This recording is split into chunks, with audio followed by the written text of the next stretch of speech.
భూమి ఎలా తయారయింది? దీని గురించి వచ్చిన సిద్ధాంతాలు ఏంటో తెలుసుకుందాం. సౌర కుటుంబంలో ఉన్న గ్రహాలలో భూమి కూడా ఒకటి. ఈ భూమి ఎలా తయారయింది అనే విషయం పైన చాలా సిద్ధాంతాలు ఉన్నాయి. ఇవి 2 రకాలు. అయితే ఈ సిద్ధాంతాలు అన్నిటిలోనూ చెప్పేది ఒక్కటే. అదేంటంటే గ్రహాలు అన్నీ సూర్యుడి నుండే వచ్చాయి అని.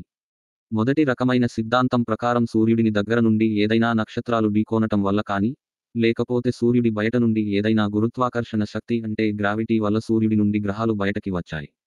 ఈ సిద్ధాంతాన్ని విపత్కర సిద్ధాంతం అంటారు. ఇంకా రెండవ సిద్ధాంతం ప్రకారం సౌర వ్యవస్థ అంటే సోలార్ సిస్టమ్ సూర్యుడి లోపలి లాక్కోబడినప్పుడు గ్రహాలు విడిపోయి ఉండవచ్చు అని, దీన్ని సహజ సిద్ధాంతం అంటారు.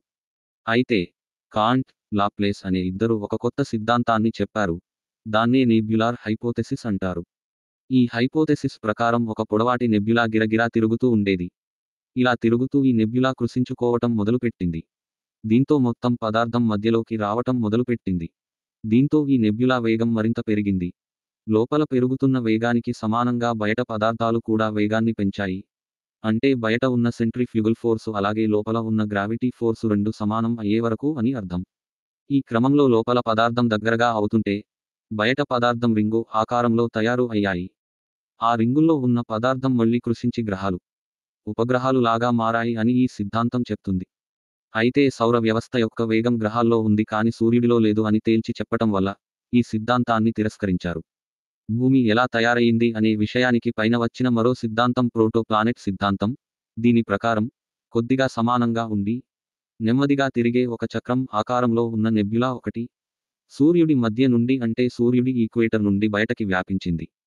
ఇది కూడా సూర్యుడి లాగా హైడ్రోజన్, హీలియం లాంటి వాయువులతో నిండి ఉంది. కొన్ని ఇతర పదార్థాలు కూడా కలిసి తిరిగేది. అయితే ఇలా తిరిగి తిరిగి ఆ డిస్క్లో 10వ వంతు నిలకడ కోల్పోయి చిన్న చిన్న ముక్కలుగా విడిపోయింది. ఆ విడిపోయిన ముక్కలే ప్రోటో ప్లానెట్ అని చెప్పింది.